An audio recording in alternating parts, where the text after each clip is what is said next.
May hawak umanong ebidensya ang Philippine National Police na pakana lamang ng mga miyembro ng KOJC ang pagsusugat sa kanilang sarili para isisi ito sa mga pulis.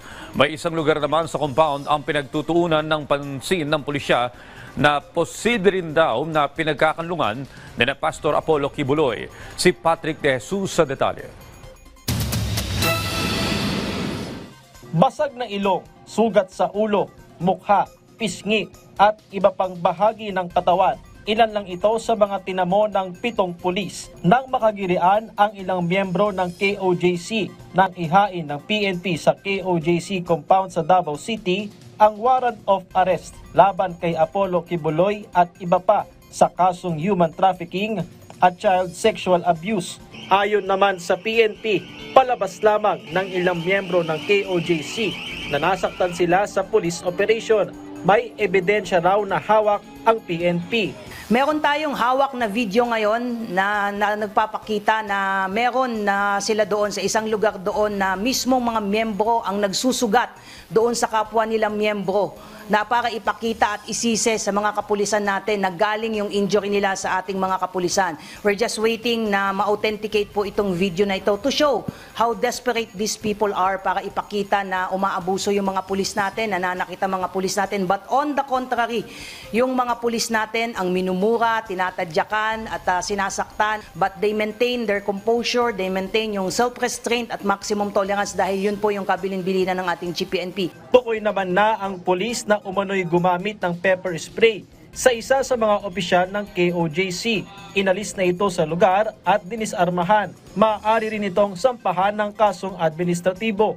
May isa namang lugar sa KOJC compound ang pinagtutuunan ng pulisya matapos ma-detect ng kanilang ground penetrating radar ang signs of life sa lalim na 20 hanggang 30 metro.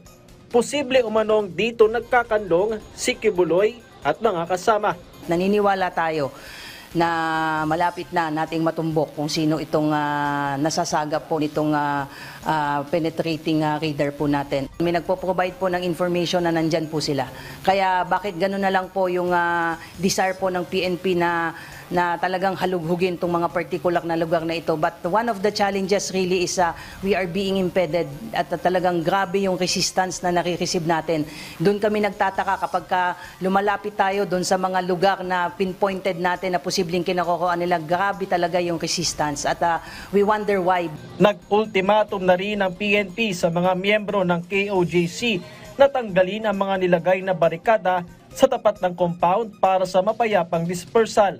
Ongoing po yung negotiation, there will be given ample time to remove yung mga inilagay po nilang stage sa gitna po ng kalye, yung mga tao po na naglagay ng mga upuan doon at naglagay ng barricade, pati po yung mga sasakyan. These are all being documented to support the possible filing of criminal charges against those responsible for this situation. Bumuelta naman si Executive Secretary Lucas Bersamin sa mga alegasyong politically motivated ang pagtugis kina Kibuloy.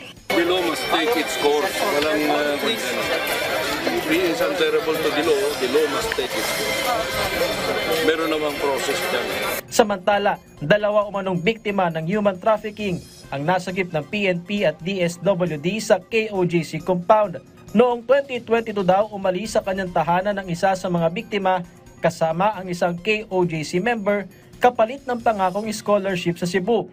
Pero dinala siya sa Davao at hindi na pinahintulutang makausap ang kanyang mga magulang mula noon. Nakikipag-ugnayan na ang Justice Department at Interagency Council Against Trafficking sa PNP at DSWD upang maibigay ang kinakailangang suporta sa mga umano'y biktima at tutulungan sila sa case build-up para makapagsampa ng reklamo sakaling mapatunayan. Hinikayat din ni DOJ Secretary Jesus Crispin Remulla ang iba pang posibleng biktima ng human trafficking sa loob ng KOJC na lumapit sa mga otoridad kasabay ng pagtitiyak sa kanilang proteksyon.